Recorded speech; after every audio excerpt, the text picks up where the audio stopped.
1-800-257-1257 or send $29.95 plus $5.95 shipping and handling to Singer Handy Stitch, P.O. Box 8250, Atlanta, Georgia. But for fastest delivery, use your credit card and call 1-800-257-1257. That's 1-800-257-1257. To our viewers around the world, peace on earth from CNN.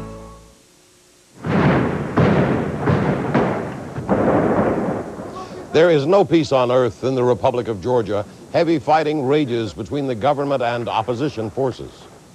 Stretched limos in the Soviet seat of power. Mikhail Gorbachev can sit in one but not the other. His days are no longer numbered. His hours are.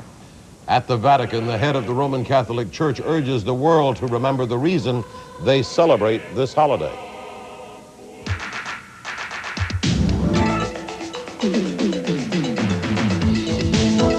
This is Newsnight, reporting the events that will shape tomorrow.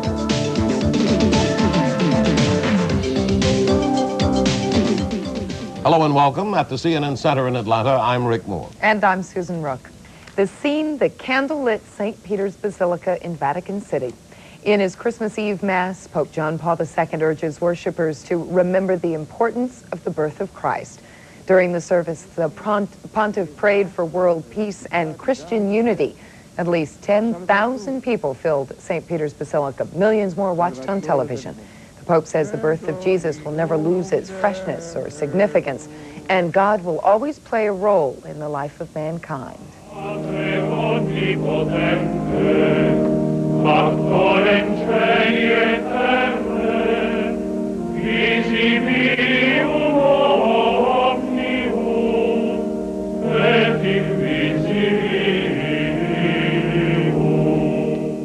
Thousands of the faithful have crowded into Manger Square this Christmas. Many of them are filled with hope after Arabs and Jews start talking peace. But the Roman Catholic Patriarch of Jerusalem fears that dialogue is being undermined by the Israelis. In his Christmas sermon, the Archbishop called Israeli rule in the occupied territories intolerable. Gerald Kessel has more from the Holy Land.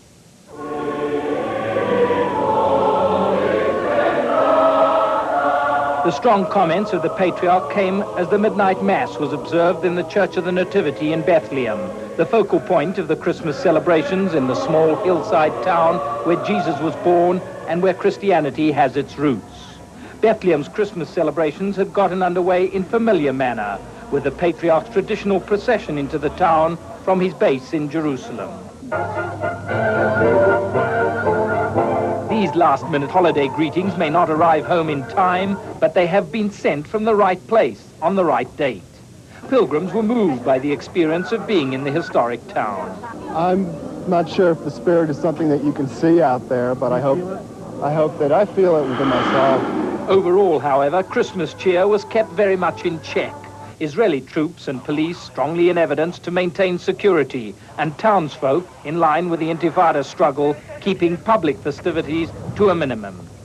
The muted atmosphere was also affected by an internal Palestinian battle, as the call of one faction for a general strike was largely adhered to, over the strong objections of Mayor Elias Fredge.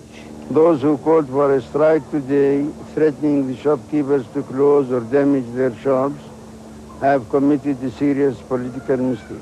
The dispute between the mayor and the radical elements ended in a standoff, since stores catering to tourists were open in Manger Square itself.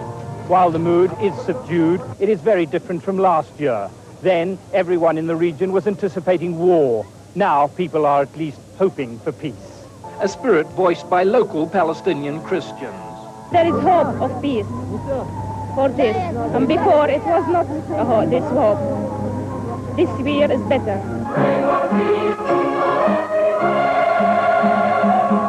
An optimism which also resonated from a traditional choral celebration of the holiday by choirs from various parts of the world, as pilgrims gave expression to a dream for the people of the Middle East. The dream would be that finally they come to talk, and that by talking they come to peace. Should that dream come true, next Christmas, Bethlehem could once again assume a truly festive air. Gerald Kessel for CNN, Bethlehem.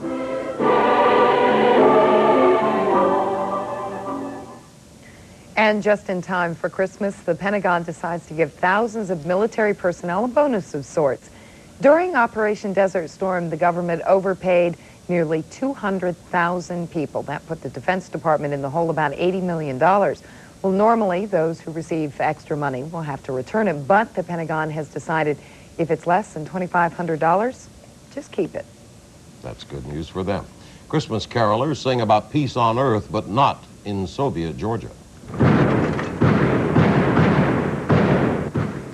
Just ahead, destruction, agony, and sorrow wipe out any chance of joy in a country at war with itself.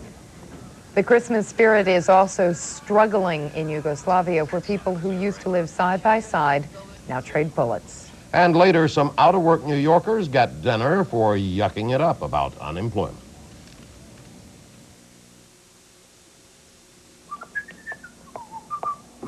Remember me? I'm the chap that told you about the Brita water filter system. You know, the pitcher with a filter that removes that metallic taste and a nasty chlorine.